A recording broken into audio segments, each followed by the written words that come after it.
So here we are on New Year's Eve, and I hope everybody will have a safe and healthy New Year's Eve tonight. But we are getting close to the game on Thursday from New Orleans with Georgia and Ole Miss, a rematch of what happened a couple of months ago. Of course, a lot's changed for both teams in those couple of months. First of all, with Ole Miss, they now have a new head coach as Lane Kiffin left to go to LSU. Pete Golding now their head coach. They already have a win in the playoff with the win over Tulane, another game that was a rematch for them as they had played and beaten Tulane earlier in the year.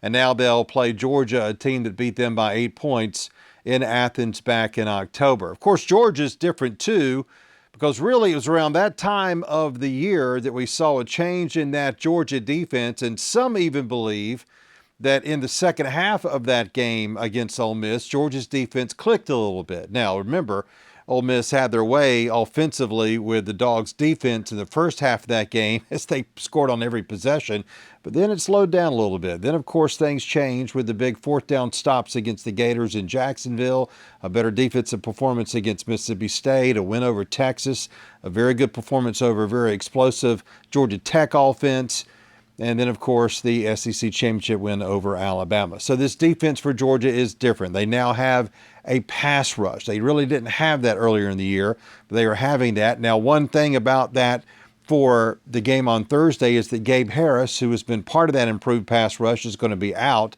So we'll have to see Joseph Ajonye step up and some others to really help out. One player to watch is a kid from Middle Georgia, Zayden Walker from Sly County, who is emerging by the snap. Every time he's out there, he seems to be getting better, and the Georgia coaches seem to be even more comfortable with him as well. This could be a game between two quarterbacks, Trinidad Chambliss of Ole Miss, who has had a very good year, and then, of course, Gunnar Stockton for Georgia. Now, Gunnar, some have said, well, he's, backed off a little bit and not played as well as he did there in the middle of the season, resorted back to what he was doing earlier in the year. But look, I think this kid plays up to his competition. I think he's going to do very well. And it's also going to be a matchup of receivers. Ole Miss has got a lot of very good receivers, but Georgia could get a couple of receivers back. Colby Young Jr., who was leading the Dogs in receptions and yards until he got hurt mid-year, is expected to possibly be back. There's a possibility for that. And Ethan Barbour, the tight end, the freshman tight end, who was hurt in the first game of the season, may also return as well. So it's going to be a really interesting game to see what happens with these two. And look, I feel good about Georgia's chances. I know I usually am scared about teams that you play for a second time. I usually feel better if Georgia's lost to a team like they lost to Alabama in the first go-around and then have a second game against them. I felt good against Georgia, for Georgia going up against the Crimson Tide because of that.